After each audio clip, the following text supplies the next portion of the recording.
मेरा नाम मुज़फ़्फ़र है और यहाँ लंदन में मैं बीबीसी के लिए काम करता हूँ। इस वीडियो में हम आपको दिखाएंगे कि लंदन के वो मशहूर इलाके, वो मशहूर सड़कें जहाँ अमूमन पाँव रखने की जगह नहीं होती, कोरोना वायरस की वजह से किस तरह सुनसान पड़े।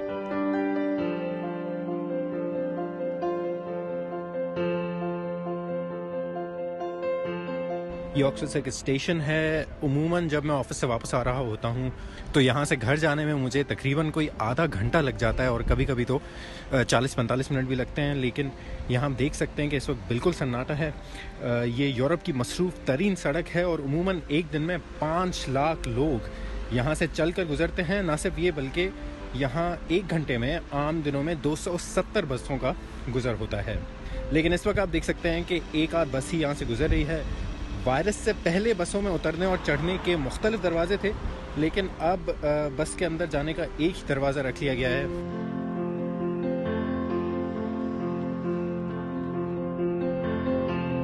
शॉपिंग सेंटर्स और दीगर सारी दुकानें बंद हैं, सिर्फ सुपरमार्केट्स खुली हुई हैं ताकि लोग जो हैं वो खाने पीने की अशिया ख़रीद सकें। लेकिन दुकान के अंदर भी आपको सोशल डिस्टेंसिंग यानी कि समाजी दूरी को बरकरार रखना है और एक दुकान में 2 से ज़्यादा लोगों का आना मना है।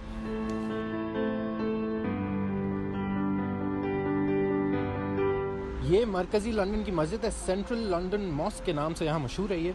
यहाँ उमूमन रमज़ान में ज़बरदस्त रौनक होती है। दुनिया भर से मुसलमान यहाँ लंदन में रहते हैं, लेकिन वायरस की वजह से आप देख सकते हैं कि यहाँ बिल्कुल सन्नाटा है। सेंट्रल लंदन मॉस्क ने इस बार मकामी शहरियों को घरों के अंदर रहकर इबादत करने का कहा है और ऑनलाइन तरावी पढ़ने की हिदायत की है।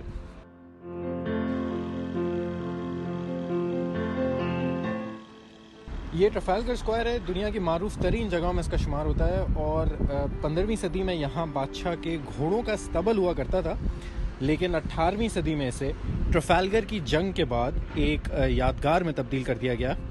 यहाँ अमूमन बहुत ज़्यादा रश होता है, दुनिया भर से लोग इस यादगार को देखने आते हैं। लेकिन वायरस की वजह से आप देख सकते हैं कि बहुत कम लोग हैं यहाँ, इतना शोर भी नहीं है।